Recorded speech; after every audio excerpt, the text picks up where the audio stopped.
Thank you very much. Not quite sure which ones are working here, so we'll just pretend we know. Je suis très contente d'être ici. Je voudrais remercier tous les gens qui ont travaillé pour établir l'événement ici. I know it took an enormous amount of work, and I've rarely come across such a beautifully organized and well thought through program as this one. So je suis reconnaissant, very grateful and mindful that so much has been done here, and I thank you all. I'm pleased to be here at this conference devoted to thinking about philosophy and performance. I would like today to work within two different frameworks to conceptualize the relationship between social embodiment and the Speech Act. In recent years, we have seen the growth of performance studies throughout the world, and this has compelled many of us to rethink what we mean by performance and where we find it. On the one hand, it seemed important to distinguish performance studies from theater studies precisely in order to foreground performance as a kind of action or practice that does not require the proscenium stage. Performance can and does happen in the street or in the mall in ordinary life, and even, we might say, in every possible instance of motion and stillness. On the other hand, it has been important to distinguish performance studies from theater in order to expand our conception of what the platform for bodily action can be.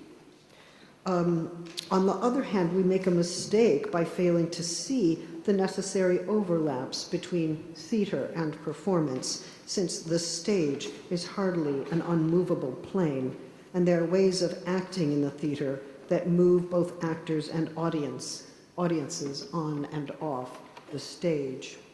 In other words, there are kinds of theater that allegorize the very distinction between theater and performance, and sometimes a found object on the street, a random plank, or even a toppled tank, can suddenly become a stage or a platform. And then certain kinds of conventions regarding movement and speech seem suddenly displaced from the proscenium stage onto the other surfaces of everyday life. Indeed, why not understand the proscenium as itself a roving or movable element? Perhaps when the proscenium does move or withdraw or turn up in spaces or on surfaces where it is not expected, we are already in the orbit of performance art and performance studies. I hope today to ask about the sense of performance we find in the Performative Speech Act and performativity more generally, in order to understand where the body can be found in the relationship between language and performance. Along the way, I will be using the example of gender performativity, something I tend to do in Europe alone. Okay, anyway, I will be using the example of gender performativity to think about the somatic dimension of both the Speech Act and embodied performance. And then finally, I hope to consider the role of gesture as it crosses between language and performance, focusing on Walter Benjamin's discussion of epic theater in Brecht, which brings language and performance together in some unexpected ways, and where, I will suggest, the citational account of the Speech Act has consequences for how we think about forms of action that become suddenly shorn of context. The gesture, I will suggest, is an ethically consequential decomposition of the Speech Act, characteristic of epic theater, that shares certain features with the performativity of gender. Part 1, From Austin to Embodiment. Of course, lingering in the background of any such proposal is the question, what is the difference between performance and performativity? Perhaps performativity is simply the quality of any given performance. We can talk about a performative dimension to an artwork and mean by that some way that the artwork performs, suggesting that it is active, that it intervenes upon and transforms a space, that it seems to exercise its own agency and effect. But are there other reasons to use that word, performativity? Even J.L. Austin, who developed the theory of performative speech act, spoke mainly about performatives as sentences and used performative as an adjective in order simply to bring out the generative or consequential dimensions of a particular speech act. The problem proved to be important for linguistics and philosophy, as we know, since it raises a set of fundamental questions. What acts when speech acts? What kind of action is a speech act? Under what conditions does speech act? On whom and where? Austin proposed, as you doubtless know, that though there has to be a speaker who utters the speech act, that speech acts not because of the subject's will, but because it relies upon certain social conventions that give a certain efficacy to the act. His examples tended to be judges as they condemn people to prison, or couples as they take vows of marriage. I don't know if there's a parallel there. We were meant to understand that the, I know we're supposed to be pro-marriage right now, right? So. And we were meant to understand that the juridical authority of the judge had been conventionally established, that the legal system in which the judge acts is working and considered legitimate. Sometimes the illocutionary utterance relies on the purported speech of God or divine authority or one of his delegated authorities. So Adam, for instance, can wander around in that garden and start to name what he sees, and those seen and named objects then become associated with that name. Some rather strong versions of authority back up the illocutionary speech act, the one that brings into being what it names, or radically transforms a situation into another through the utterance of the speech act. We can understand this as the socially generative or creative dimension of the speech act, one that is distinct from a second sort, which works by producing a set of consequences. That second sort, the perlocutionary speech act, is an utterance that does not create what it names, but it does set off some consequential effects. So yelling fire in a movie theater does not produce any fire. Indeed, it compels people to move with panic toward the exit. Sometimes calling a group of people assembled on the street a revolution does have the effect of bringing about what it names, in which case it is illocutionary, but other times it simply brings more people to the scene or dissuades some people from coming to the scene. Those latter are consequences of the speech act and establish it only as perlocutionary. But if the declaration under certain conditions, this is a revolution, actually produces the revolution, then that means that those who use the speech act have assumed the authority required to create the very phenomenon they name and to do it in the moment of naming, or it means that in the act of naming, they acquire the authority they require to make a revolution. So it has, for some time, been a question what this linguistic theory is doing in the midst of a theory of performance. After all, it's a theory that relies on utterances, only obliquely requires a subject, an embodied subject, and does not immediately seem to have a relation to any bodily action other than that of speaking. Indeed, we might say that it remains within a certain Roman conception of oratory that takes the speech act to be the consummate form of action. Does Austin's theory presume that everyone has the capacity to speak? Is it interested in the organic dimensions of vocalization, the throat, the diaphragm, or breathing, or tonality, or rhythm? Does the speaker have a somatic dimension, and does the speech act assume a sensuous expression? Can speech of this sort happen by machines or through sign language? Further, it's not that speakers make use of conventions to bring about certain realities or produce a certain set of consequences. Those conventions are already at work way before you or I speak them, and they only have the power that they do by virtue of their iterable status, the way they are repeated and elaborated in various institutional practices. So it may be said that those conventions and their iterability are what dispose any of us to act through speech. They act on our speech when we act, and they precede and exceed the moment of enunciation. It's important to take seriously the fact that a speech act does not simply act, but it is also acted on and derives whatever power it has to act from the citational chain in which it operates. Although we may well make certain declarations or utter certain imperatives wielding power through the speech act, those declarations and imperatives bring with them a history and a historicity that we did not make. There is an animating legacy of speech acts that act upon our speech and even act upon speech as it acts.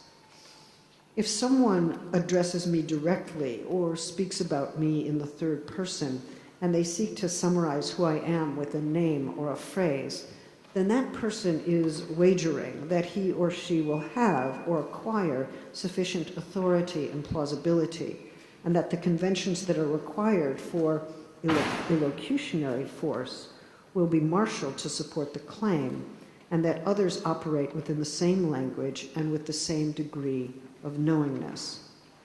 Their efforts to address me or to speak about me may fall flat, the way that declarations of revolution sometimes do.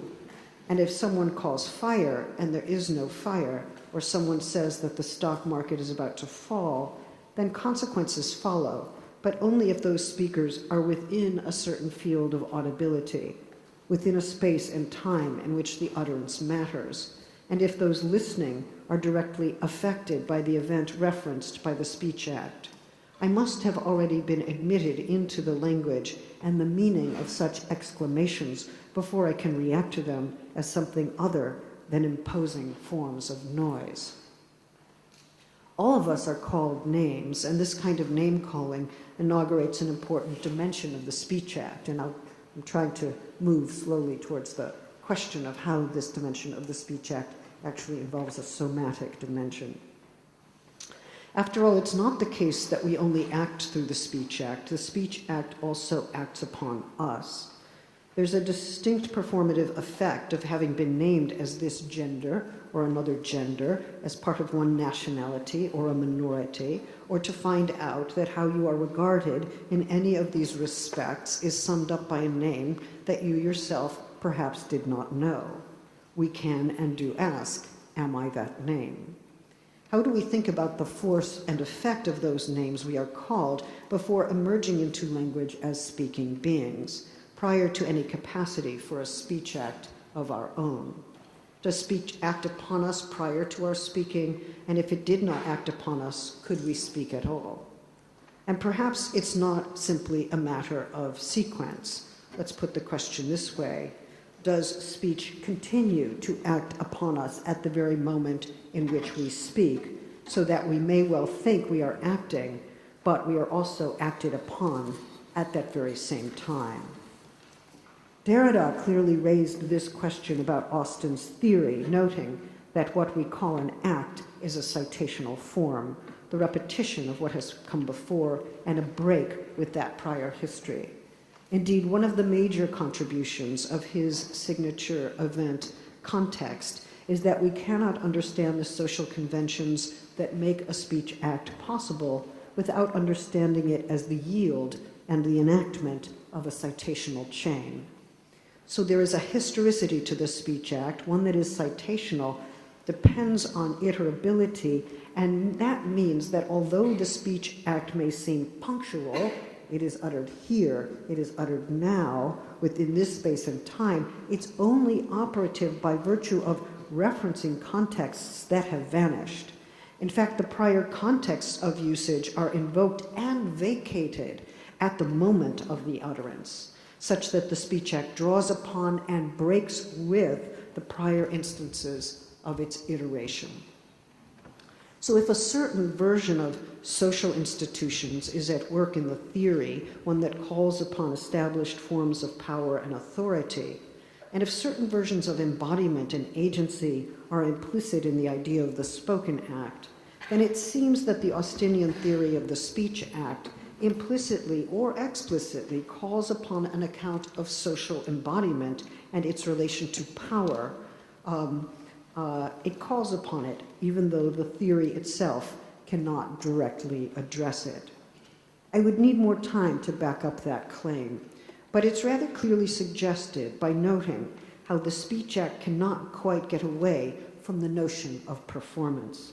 In addition to asking whether and in what sense the Speech Act is said to perform, we can also ask what performs when the Speech Act performs. In other words, what acts on speech when speech acts. Part 2, gender performativity. Several years ago, Eve Sedgwick and I spent some time thinking about the relationship between performance and performativity.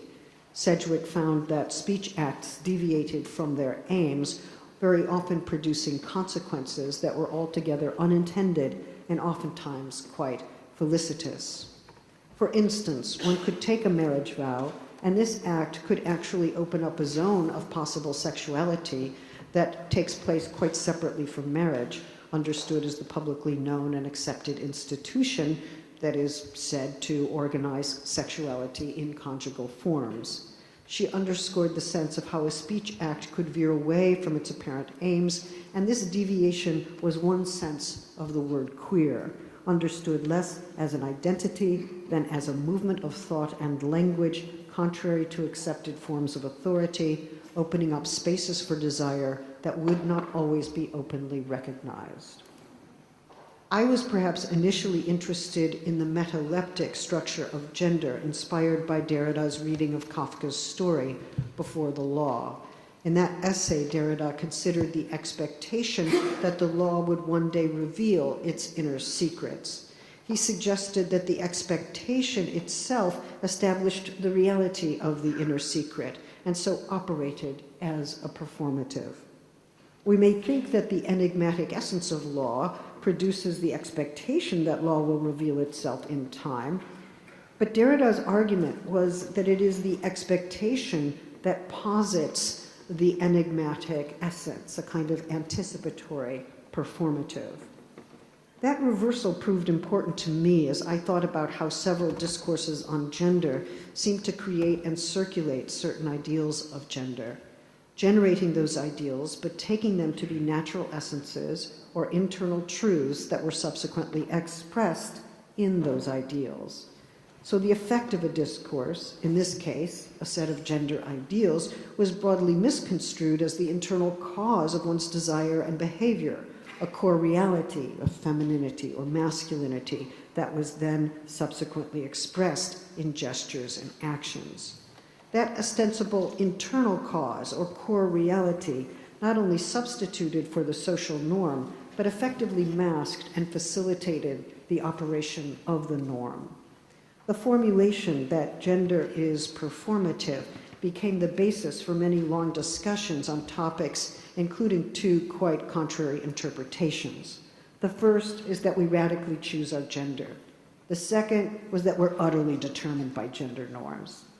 Those wildly divergent responses meant that something had not quite been articulated and grasped about the dual dimensions of any account of performativity. For if language acts upon us before we act, and in every instant in which we act, then we have to think about gender performativity first as gender assignment, all those ways in which we are, as it were, called a name and gendered prior to understanding anything about how gender norms act upon us and shape us and produce a number of ongoing quandaries for us. Indeed, sometimes I'm tempted to think that gender assignment can be understood as a primary and traumatic mode of name-calling. And then secondly, following Sedgwick, we have to understand how deviations from those norms can and do take place, suggesting that something queer is at work at the heart of gender performativity, a queerness that is not so very different from the swerves taken by iterability in Derrida's account of the Speech Act as citational. So let us assume then that performativity describes both the processes of being acted on and the conditions and possibilities for acting, and that we cannot understand its operation without both of these dimensions. That norms act upon us implies that we are susceptible to their action, vulnerable to a certain name-calling from the start. And this registers at a level that is prior to any possibility of volition. An understanding of gender assignment has to take up this field of unwilled receptivity, susceptibility, and vulnerability, a way of being exposed to language prior to any possibility of forming or enacting a speech act. Norms such as these both require and institute certain forms of corporeal vulnerability without which their operation would not be thinkable. That is why we can and do describe the powerful citational force of gender norms as they are instituted and applied by medical, legal, and psychiatric institutions. And that's why we object to the effect they have on the formation and understanding of gender in pathological or criminal terms. And yet this very susceptibility, this condition of being affected, is also where something queer can happen, where the norm is refused or revised, or where new formulations of gender begin. Although gender norms precede us and act upon us, that is one sense of enactment, we are obligated to reproduce them, and that is a second sense of enactment. Precisely because something inadvertent and unexpected can happen in this realm of being affected, we find forms of gender that break with mechanical patterns of repetition, deviating from, resignifying, and sometimes quite emphatically breaking those citational chains of gender normativity, making room for new forms of gendered life. The theory of gender performativity, as I understood it, never prescribed which gender performances were right or more subversive, which were wrong and reactionary.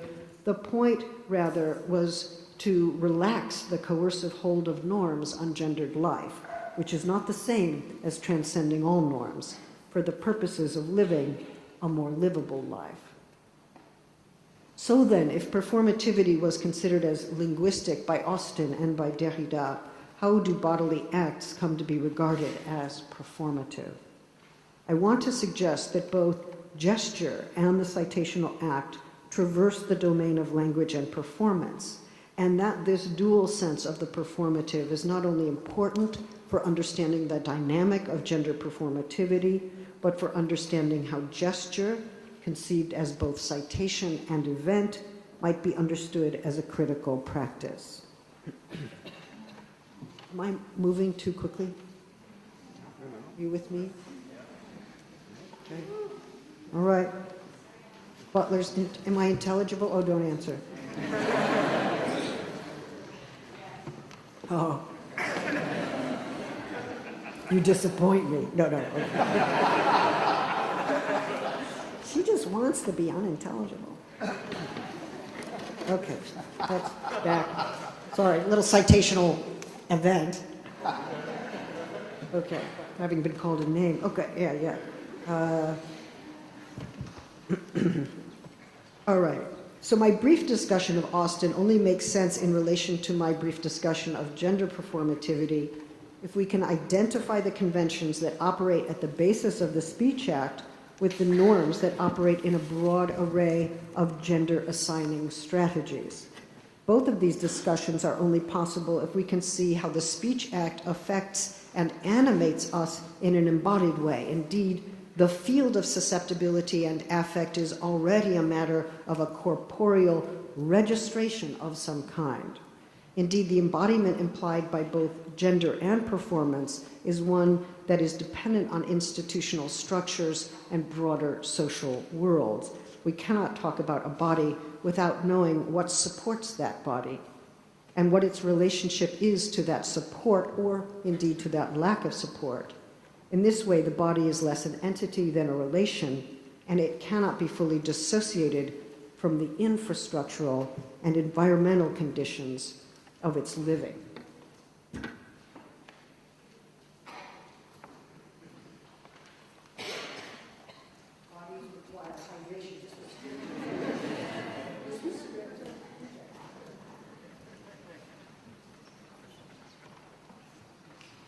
Part 3, gesture as unsupported action.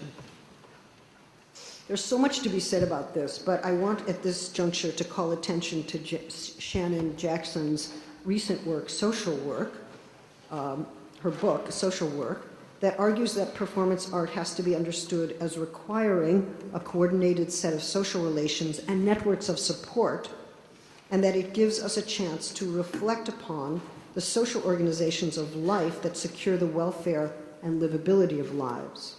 For Jackson, performance is invariably social and infrastructural. Even the monologue requires a platform and a structured space that some group of people have found and built and arranged. Moreover, there is no performance without the broader coordination of the event. For Jackson, performance emerges from shared social worlds, so no matter how individual and fleeting any given performance may be, it relies upon and reproduces an enduring, or at least a durational set of social relations, community practices, infrastructures, labor, and institutions, all of which turn out to be part of the very performance itself. In a way, Social Work, the name of her book, names as well two dimensions of performance.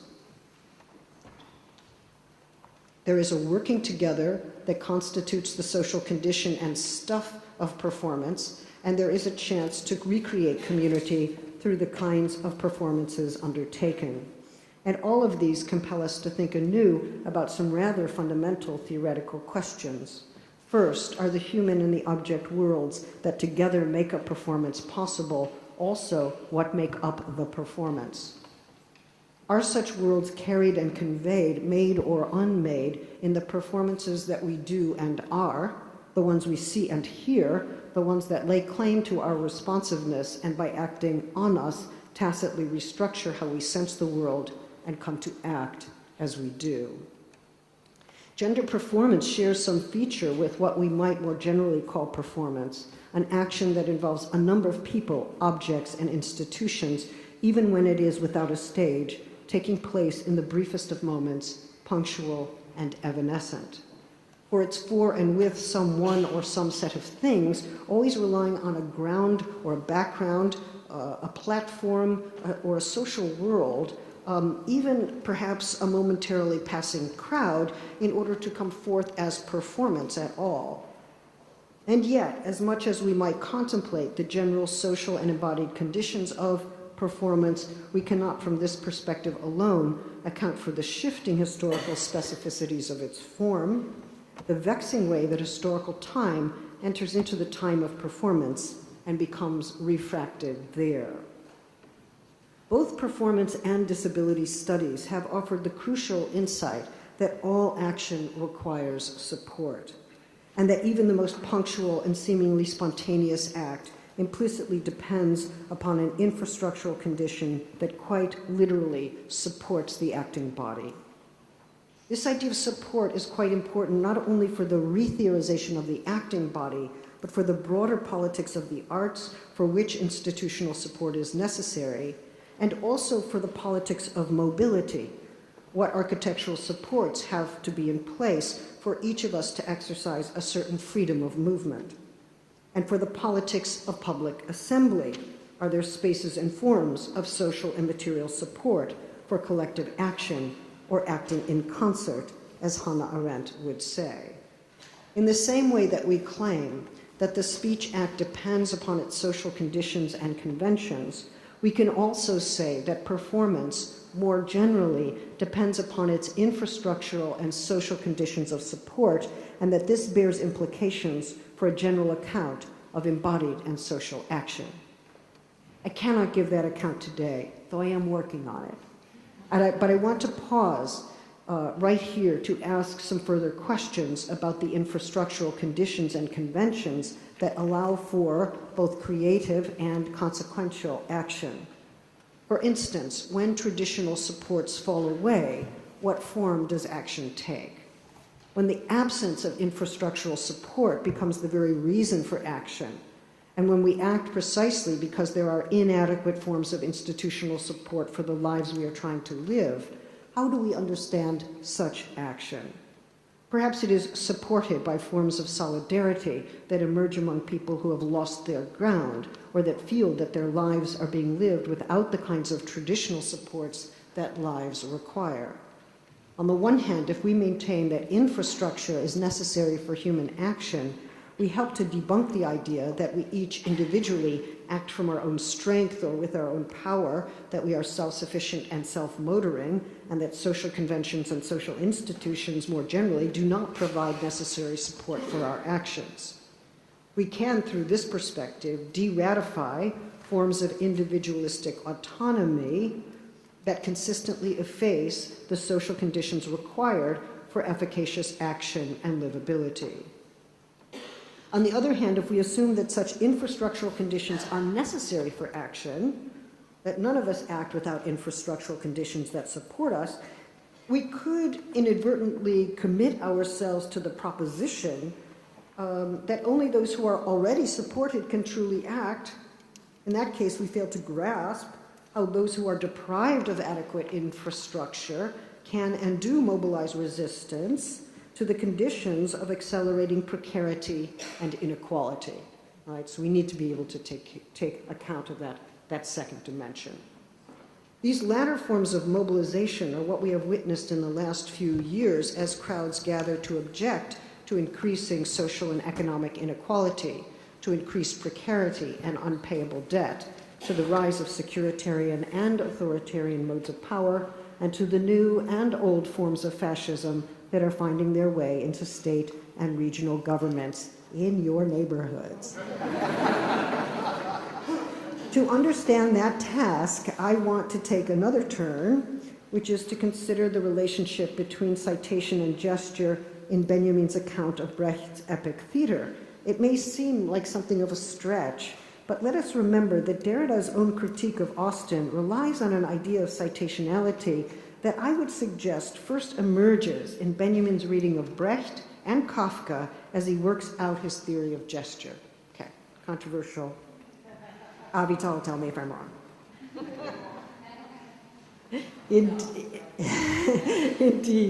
Indeed, the key criticism that Derrida makes against Austin, namely that a citation breaks with the context from which it originates, is already found in an incipient form in Benjamin's description of epic theater. Quotation, Benjamin writes, is precisely the interruption of a context. That distance from the original context is a precondition of quotability or citationality. There could be no citation without that distance, without that irreversible break.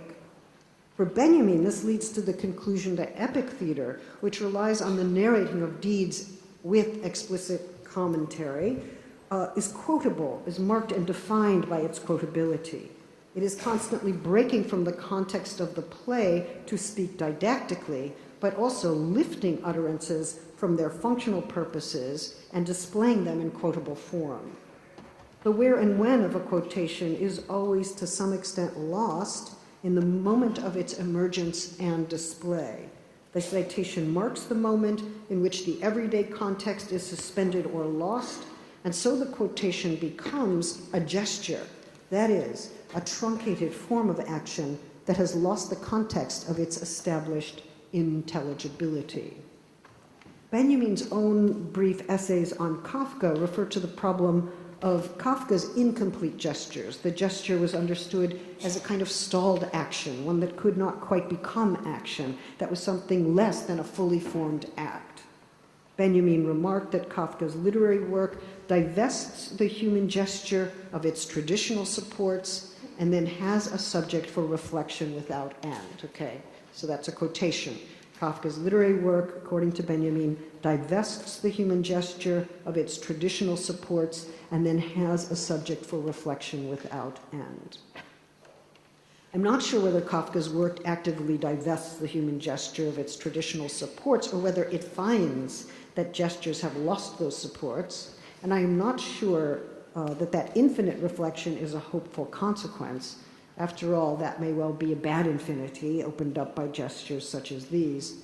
But one reason to say that the work divests the human gesture of traditional supports is that Kafka then seems to be writing in much the same way that Brecht wanted to direct. After all, the gesture is tactically separated from completed action in Brecht's dramaturgical writings. It is meant to be wrenched from the temporal flow of ordinary action and to be presented in relative isolation from what follows. Similarly, the gesture is no longer propped up by a taken-for-granted world, and so seems to have been deprived of its usual grounding in both temporal sequence and infrastructural support. For Brecht, this isolation and freezing of the gesture is meant to denaturalize the ways that bodily gestures follow from one another, forming perceptual and practical unities. One can see rather clearly how a Brechtian method of this kind might lead to a denaturalization of gender, bringing into relief bodily movements like gait, the stride, gesticulations with the hands, expressions, smiles are big gender-wise, turns, bends, stretches, how and whether one leans, holds the mouth or the chin or the lips. Such moments occur in Kafka's literary work when, for instance, a leg no longer functions but has to be lifted and placed on a surface, or two hands clapping are described as an industrial set of hammers. Usually they're body parts that have lost their aim, or speech and action are working in opposing ways, so that a facial expression has nothing to do with what is said, something that happens all the time in the trial. In the castle, there's a scene between Frida and the surveyor where all the affect seems out of joint. She explains that she's the mistress of a certain clam.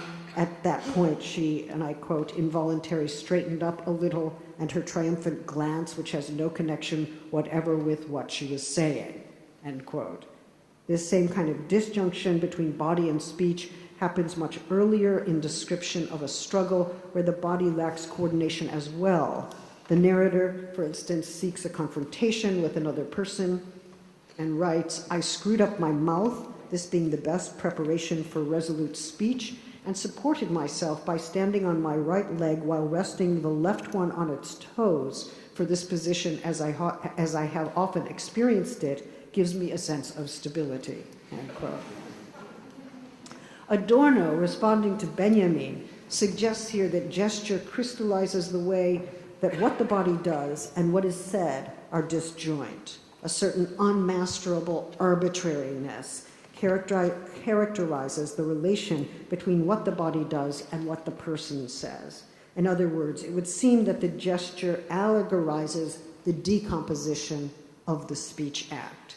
If we expect a body to perform its words in continuity or in conformity with the oratorical standard of the speech act, the gesture marks the impossibility of that particular coordination.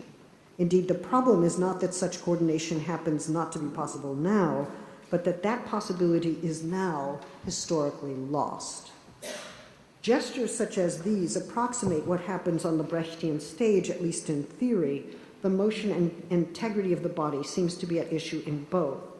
Benjamin's What is Epic Theater opens with a figure of a body relaxed and reading, only then to interrupt that repose by suddenly positing that theater is the opposite.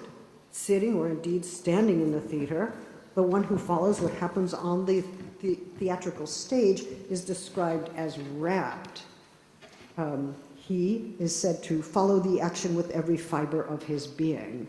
So already within the first paragraph of that essay, we're introduced to a body quite gripped by the performance it watches. The performance is followed as a visualized and dramatized sequence at a distance from the body that is watching. But if every fiber is involved in that watching, then the body is also seized by what it sees. For Benjamin, Brecht offers something different. The notion of one who follows the action, not as an individual, but as a collective, one for whom the reaction is not the same as the individual body gripped in the face of a fascinating spectacle, bound up with what it watches. If anything, the collective who watches, or the one who watches, as it were, from the perspective of the collective, is ungripped by what it sees, considers the action from a position of attentive consideration and especially of interest. Those who follow have an interest in what they follow, and what they follow appears in two different but simultaneous ways. When they are seized by what they see, the object is a form of action with which one identifies. But the second way of seeing, distantiated but interested, attentive but critical, is what Brecht calls performance. And so a distinction is introduced in this rather breathless first paragraph between action and performance. The distinction permits Benjamin to describe, on the one hand, an action that can be followed on the basis of one's experience, and where we're not really differentiated from what we see, where we are identified and sympathetic, and where the sympathy fails to differentiate the one who watches from the action watched. Performance, on the other hand, is something mounted by someone else, where one's own way of seeing is interrupted by another's way of seeing. It implies a director whose deliberate forms of orchestration are considered pellucid. As we consider this deliberate orchestration, we are constituted as a we who are implicated together in what we see, and this very plurality, as this very plurality, we become, it would appear, we become capable of attentive and critical thinking. So that once wrapped body that is associated with spectacle and sensation is put out of play. Indeed, to the extent that epic theater takes historical events as its subjects, its point is, and I quote again, intended to purge them of the sensational. For Benjamin, the event will be related to the gesture, that incomplete or fragmented form of action that has been deprived of its traditional supports. Indeed, in his writing on Kafka, Benjamin tells us that the gesture has become the event.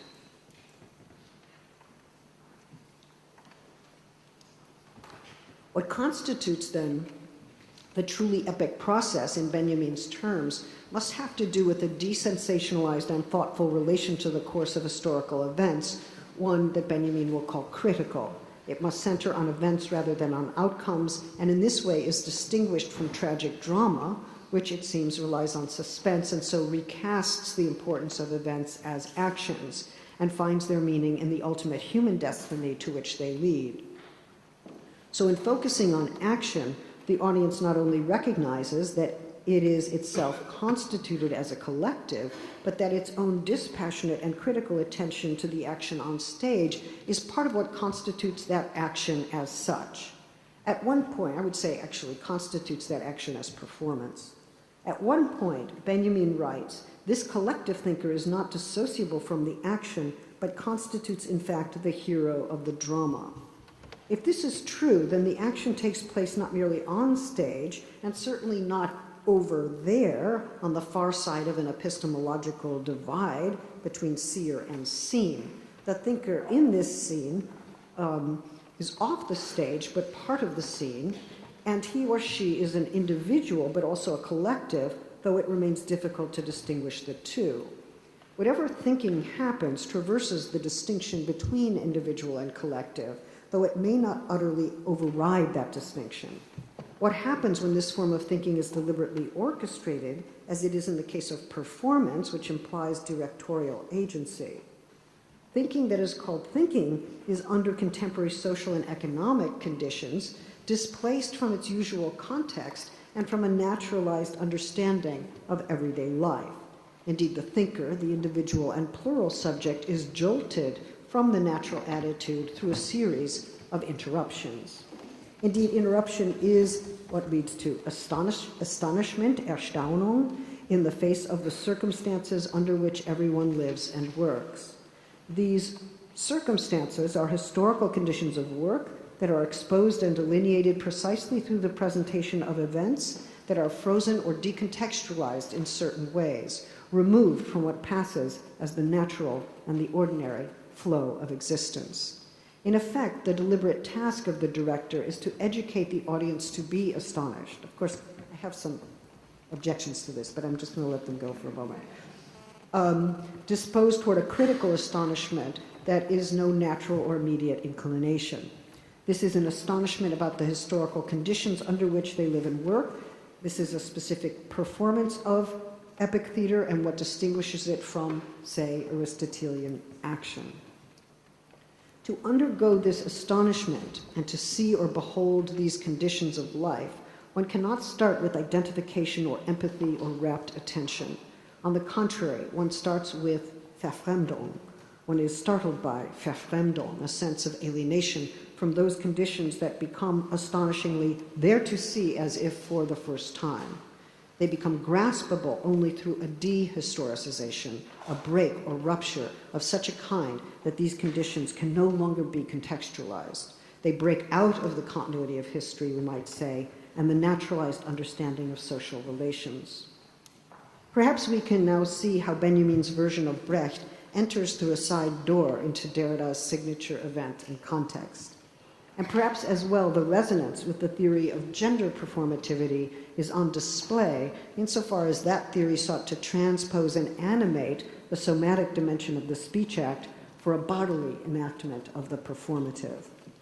That enactment was understood as a variably subversive citational strategy that sought to arrest and disorient the so-called natural course of gender performance, and so perhaps approximated a Brechtian project of denaturalization. Here, Ellen Diamond's extraordinary work on Brecht and feminism is crucial. When Benjamin describes interruption in Brecht's epic theater, he gives us an example of gender, class, and violence. He describes what he calls a primitive scene in which, and I quote here, suddenly a stranger enters. The mother is just about to seize a bronze bust and hurl it at her daughter. The father was in the act of opening the window in order to call a policeman. Einem Schutzmann zu rufen. Okay, so he simply introduces this scene into his text. The scene emerges suddenly for the stranger, but also for the reader. We have no context for what is happening. It is fair to say that it's an astonishing scene of violence. It matters that it's a domestic scene, since the violence that astonishes us emerges within and from the traditional family and bourgeois life, and the father, unable to intervene, gets ready to call upon the greater paternal authority of the police to invade the familial territory and stop a potential murder, the murder that the mother is about to commit in relation to the daughter. Indeed, this seems to be violence directed from the mother against the daughter at the heart of the bourgeoisie, one that depends upon police intervention. Why is it a statue, a bronze one, that's about to be thrown? Seems like it is an imitation of some kind, not gold, so not the most original and superior form of the head. The German eine Bronze is translated as a bust. What does it mean to take the replica of a head as a murderous instrument to be directed at the daughter? Someone or something has already lost its head, or the head has become severed from the body, and it's now a lethal instrument, except the head is no longer a head but a copy, and so already having suffered a severing of its own and functioning as a replica, is clearly deprived of its original body and original scene, and now traveling in murderous worlds where it does not belong. This bronze bust does not act on its own, but if the mother has lost her mind and is now about to throw a head, then some sort of decomposition, displacement, and simulation of the human body has already occurred and set the scene, some alienation of the body or fetishism of the object or relic of ruined work weaponized. And now it seems that the family, this family, but any family, since there's no context for this family, excuse me, will also, thank you, merci, will also be destroyed or invaded by this, what, inanimate citation of a head that once belonged to a citational body, or should have but never did. Its citational character marks the distance between that bust and any possible person it might be replicating. Was it royalty? Was it authority? So something's already lost and something irrecoverable in this scene in which the mother appears to be about to injure or destroy the daughter and the family, precipitating the entry of the police and then by implication the courts and the prison. Did the head start this business, or was it rather some prior loss of bearing and orientation that established this scene without context, the one that Benjamin suddenly starts to write in the middle of his paragraph, a kind of directorial performative, right? We can't not read it, but we don't really know how to read it. It's maybe a Brechtian performative that establishes this nearly murderous moment with a sudden start and stop, and does not and cannot tell us what happens next. We can see this as a form of alienation, to be sure, and that interpretation would follow the directorial imperative of a Brechtian kind. The human body has come apart and its head has become a commodity that appears on the shelf of the family dining room as if a beheading has already taken place. Perhaps this is the murderous trace of a certain form of alienated labor, or one of the last remaining relics of the aristocracy that is about to take on new meaning as a lethal weapon. For Benjamin, who obviously took Marx seriously for many years, this is surely a possible reading. But I want to suggest that there's also another reading, one in which Benjamin is suggesting that the violent act against the institution of the family and bourgeois life, even the criminal act of murder, is itself a critical practice. Is this an operation, we might say, of divine violence, that difficult notion that provides such an unsettling and sudden end to his essay, A Critique of Violence? Concerning Macheath, the criminal in Threepenny Opera, Benjamin notes that there is a minority who find him to be admirable, even a social model and a born leader. He does not defend those laws that protect property relations, and his criminality is figured as a way of exposing the injustice of the law. Do we read Benjamin's description of Macheath's noble stature as ironic? Is this Benjamin's view, or is this just a view he's reporting on? In the Critique of Violence, Benjamin argues that legal regimes inflict their own violence, and that one has to take a point of view outside of law and its justificatory procedures to understand the violence of law itself. Divine violence is associated with that critical practice that suspends the hold of legal regimes on their subjects. In Benjamin's narrative entitled Conversations with Brecht, he narrates that Brecht stands in front of Benjamin, imitating the state and saying, and I quote, with a sidelong squint at imaginary clients, "I know, I ought to be abolished," end quote. This narrated performance is hardly an ideological defense of the violent dismantling of the state, or even an argument for the full disregard of the rule of law. Benjamin does credit Brecht with, and here I quote, removing the drapings of legal concepts. At the end of A Critique of Violence, Benjamin wonders whether an attack on law is now imaginable, and mentions in this regard, and I quote, the divine judgment of the multitude on a criminal. This remark has made some wonder whether Benjamin is moving toward mass violence, whether he's approving of it. Divine violence is associated with messianic power, and those all may be reasons why Brecht notoriously accuses Benjamin of siding with so-called Jewish fascism, although that remark is actually about the literary perspective of Kafka, with which it seems Benjamin has affiliated.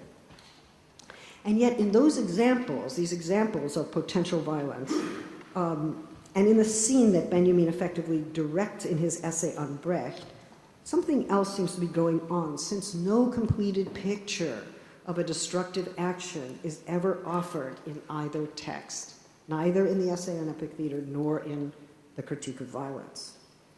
We search in vain for examples that illustrate what Benjamin means by divine violence, only to realize that the example cannot help us here. After all, Benjamin stops the scene quite suddenly, giving us only the gesture, the frozen image, but not the act of violence. There's no textual basis on which to conclude that the act of violence will or did take place, since, after all, we are reading a fiction, and it does stop where it stops. If interruption clearly characterizes the starting and stopping of the familial scene of violence, then we might well conclude that the gesture has, in fact, replaced the action and indefinitely postponed the violence. Indeed, if one asks at the end of A Critique of Violence whether Benjamin imagined a full destruction of society or its laws, one is running out way ahead of the text without noting that the essay stops precisely at that question, thwarting the answer to that question, refusing any definitive example. That is, we might say, Benjamin's directorial act, but it also may be a felicitous effect that the gesture has to take us into and out of ordinary scenes of violence without quite allowing for their commission.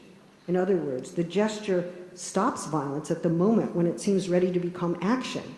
The gesture, then, we might understand as the partial decomposition of the performative that arrests action before it can prove lethal.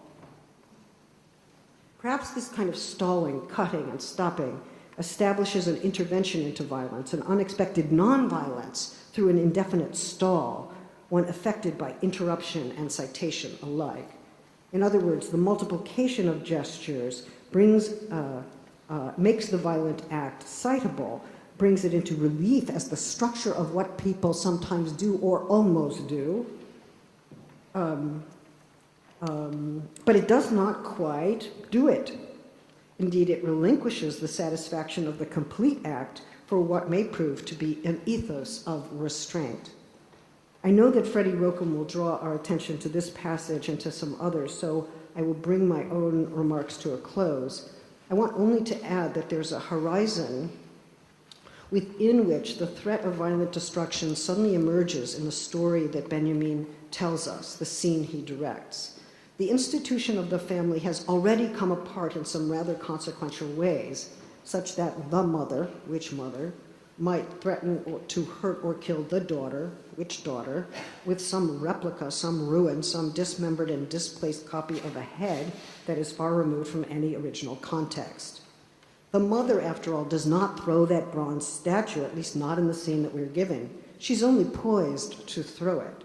So what we have received, as it were, in the reading of Benjamin is still a frozen image, and so precisely a gesture that does not convert to action, but may be understood to be its own event. Benjamin stopped that throw, we might say, through directorial fiat, working like an interdiction against violence before any police power has the chance to arrive. And so the scene stands as an interdicted action, a truncated narrative, drawing on theatrical, literary, and cinematic traditions, so precisely not an act, but a gesture, the gesture as a citation of an action that becomes its own event. Perhaps at such a moment we can see why Benjamin counters Brecht's charge of Jewish fascism, a term we can talk about in a minute, with the suggestion that in Kafka, the true measure of life is remembrance. This is all the more urgent when life appears precisely as a set of fleeting moments, swiftly receding horizons, unfulfilled acts. Remembrance, Benjamin tells us, traverses life with the speed of lightning and is always thwarted by the brevity of life, the loss of one perspective by the establishment of another. This Benjaminian practice might be considered a counter to Brechtian astonishment, suggesting that the decomposition of the speech act into gesture is not only the sign of critical capacity, but of grief for what decomposes us as we compose, and for what is no longer possible, for the loss of those traditional supports and tradition itself that cannot be restored. After all, that mother was about to throw a hard piece of some tradition at her daughter, and we do not know which one. We can neither recover that history nor conceptualize the act when gesture becomes the event. In the best of circumstances, such disconcerting moments of citation, those incomplete performances, can bring to a halt what has become both very usual and utterly wrong. Thank you.